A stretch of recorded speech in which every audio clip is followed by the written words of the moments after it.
नमस्कार दोस्तों, आज की स्टॉक लर्निंग स्टार्ट करते हैं। एक कंपनी जिसका नाम है बीसीएल इंटरप्राइजेज।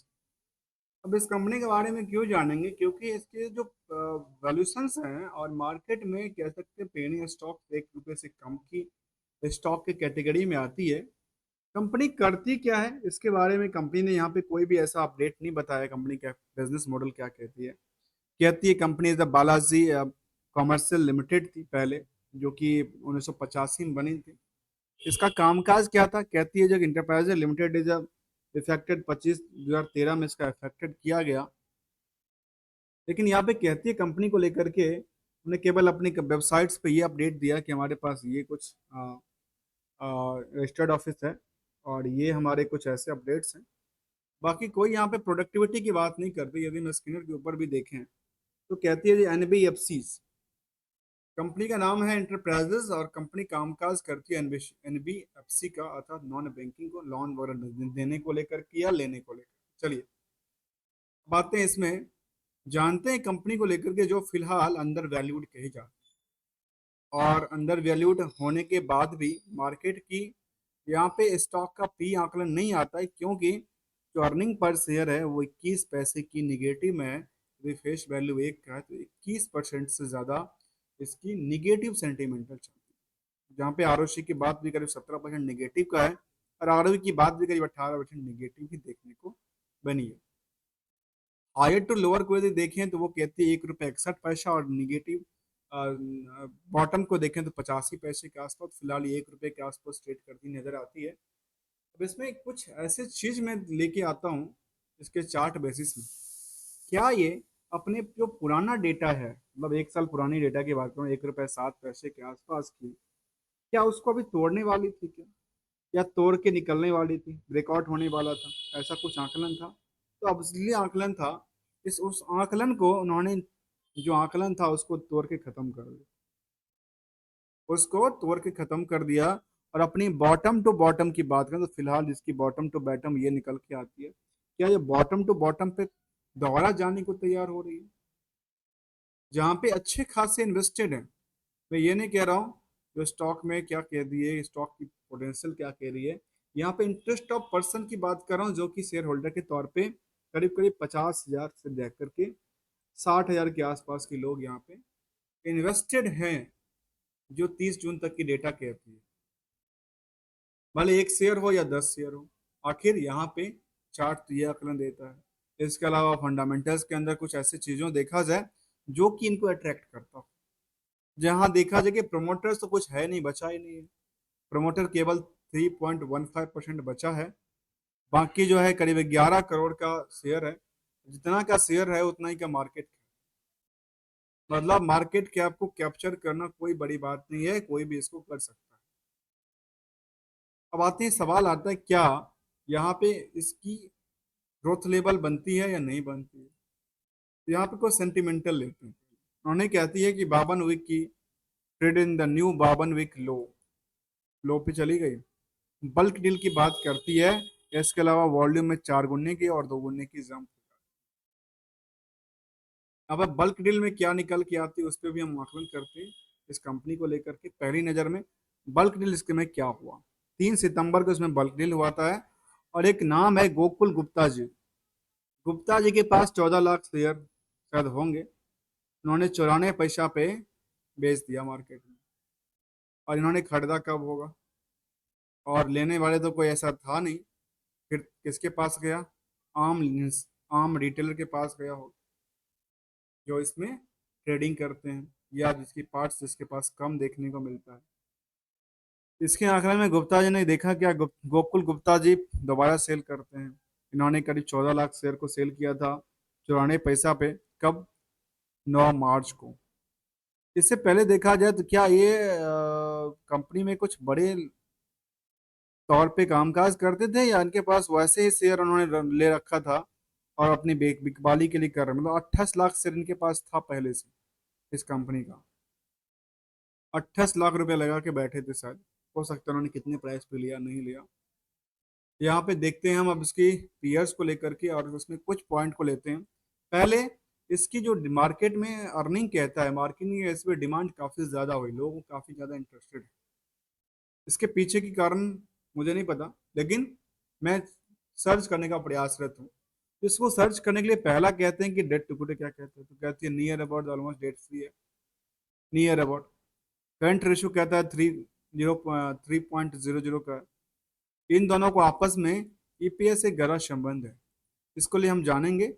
जहाँ इंडस्ट्रियल की पी कहता है 23 के आसपास, तो इसका पी तो कई गुना से ज़्यादा है, क्योंकि ये निगेटिव से पॉजिटिव और ट्रेंड को आकलन करें शायद काफ़ी ज़्यादा हो जाता है, लेकिन प्राइस टू बुक वैल्यू देखेंगे तो काफ़ी छोटा है। आते हैं इस कंपनी को आकलन करते हुए, जहाँ पे पीयर्स में देखा जा रहा है कि बजाज फिनांस जैसे कंपनी से इसको कंपेयर किया जा रहा है। मुझे लगता है कि कंपेयर करना उचित नहीं लगता है। हम सीधे सीधे रिजल्ट पार्ट में चलते हैं और रिजल्ट देखते हैं कंपनी को लेकर के मैनेजमेंट ने किया क्या। लिस्टेड कंपनी है और मैनेजमेंट की तरफ से देखा जाए तो वायो वाई के बेसिस में इसकी तगड़ी जंप, क्यू और क्यू के हिसाब से इसकी सेल्स तगड़ी जंप करती है। जो किसी जमाने में इसके पास 20 करोड़ तक का सेल्स हुआ करता था, वो आजकल 1 करोड़ के सेल्स पे ही इनको संतुष्टि करना पड़ता है। हो सकता है इनको मार्केट के कंपटीशन का ज़्यादा ख्याल आए। जहाँ ऑपरेटिंग जो प्रॉफिट था 58% से लुढ़क के 21% आ, मतलब एक तो बढ़ती है एक गिर जाती है। अपनी सेल्स क्रिएट करने के लिए हो सकता है ऑपरेटिंग को कम कर लिया। नेट प्रॉफिट जो 11 लाख के आसपास था, वो कितने पे आ जाती है, 21 करोड़, मतलब डबल के आसपास चली जाती है। लेकिन पिछले पीरियड से नुकसान से थोड़ा सा पॉजिटिव सेंटीमेंट बनाता है। कंपनी कभी भी अच्छी खासी तगड़ी देखने को मिलता है कि इनके पास 7 करोड़ तक का प्रॉफिट उन्होंने बुक किया है, जबकि इनकी अदर साइड ऑफ इनकम की बात हो तो कुछ भी अदर साइड ऑफ इनकम देखने को नजर नहीं आई है। ऐसे ईयर ऑन ईयर बेसिस पे देखें तो ये कहती है कि सेल्स में लेकर के करीब करीब ये देखा जाए तो यहाँ पे जो 14 करोड़ तक का हुआ करता था, वहाँ पे केवल 2-2.5 करोड़ पे संतुष्टि करना पड़ रहा है। इसके अलावा की बात करें, जो प्रॉफिट को लेकर के बुकिंग जो बात करें, जहाँ पे 8-8 करोड़ तक का इनका प्रॉफिट था लास्ट 2022 तक में, वो प्रॉफिट सीधे गिर गया। कोविड के बाद तक ठीक ठाक चला, लेकिन उसके बाद प्रॉफिट की पार्ट सीधे धराम से गिर गई। तो क्या इनका पीएल में कुछ, पीएल की बेसिस पे जहां हम एक फॉर्मूला की यूज करते हैं आर टू आर को लेकर के, रिस्क टू रिटर्न और रिस्क टू रिकंसलेशन को देखेंगे। तो पहले रिस्क टू रिकंसलेशन में देखें जो इसको पार्ट को लेकर के क्या क्या यहाँ पे देखने को आ रही, जो बोरोइंग्स की पार्ट थी ये कितना इन्होंने बोरोइंग्स इंक्रीज कर लिया। अब जैसे इन्होंने बोरोइंग्स लिया तो सवाल उठता है कि इनका यूज कहाँ पे किया इन्होंने। इनका यूज क्या एंजॉयमेंट के लिए किया, या कुछ एसेट्स बनाने के लिए क्या, या फिर किसी चीज को लायबिलिटी को पे आउट करने के लिए किया। तो देखिए यहाँ पे क्या कहती है, यहाँ पे इनकी फिक्स एसेट्स पार्ट में क्या था, कुछ डेवलपमेंट नहीं हुआ।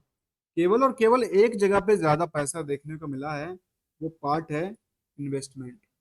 मतलब ये हो सकता है उन्होंने पैसा लिया और उसको इन्वेस्टमेंट में ट्रांसफर कर दिया। और इसके अलावा यहाँ जो पार्ट था वो भी काफी कम हो गया जो अदर एसेट्स के अंदर आती थी।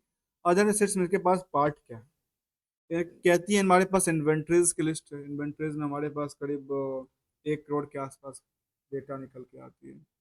इसके अलावा ट्रेड रिसेबल भी इनका 50 लाख का पड़ा हुआ है, 50 लाख का लेना भी है। अब जो सर्विसेज देते हैं उसे 50 लाख लेना है, इसका रिस्क फैक्टर भी जानते हैं।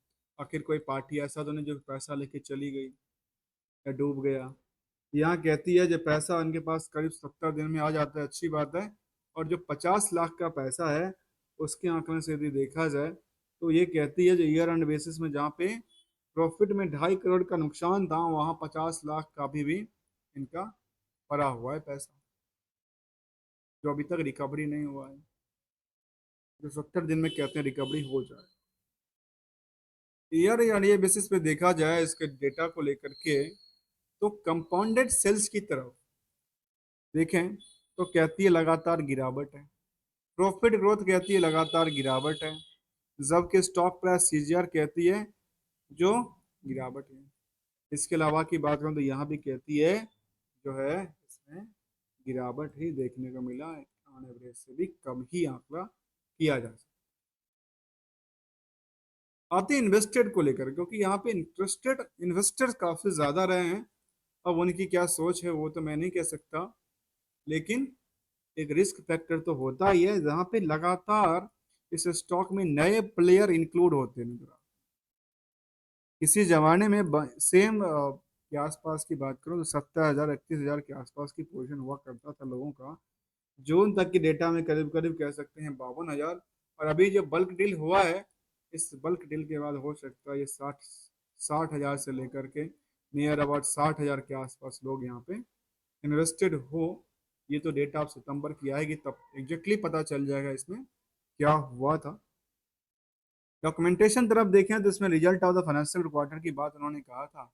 उसके बाद कुछ ऐसा अपडेट नहीं है कंपनी को लेकर के, कुछ नया अपडेट ऑर्डर या कुछ ऐसा कुछ कॉन्फ्रेंस कॉल की अपडेट नहीं है, कोई पीपीटी नहीं है अपने निवेशकों को लेकर। तो आज के स्टॉक लर्निंग में सिर्फ पार्ट को जानना, इसमें कुछ पार्ट को देखते हैं क्या कंपनी अपनी किसी जमाने में कभी डिविडेंड दिया था, नहीं दिया था, क्या किया था, उसके बारे में भी जान लेगा। यहाँ पे देखा गया कि कंपनी अपने जमाने में 2022 में बोनस इशू दिया था। 22 में एक के बदले में एक बोनस दिया था। और इतना ही नहीं, स्टॉक पे स्प्लिट भी किया था, 10 के बदले एक किया था। तो जो प्राइस आज 1 रुपये का है तो 10 रुपये का हुआ होगा। ये मुझे कई बार कुछ चीजें समझ नहीं आती है। समझ इसलिए नहीं आती है, जो 10 रुपये का 20 रुपये का स्टॉक है वो अपनी फेस वैल्यू स्प्लिट क्यों कर रही है।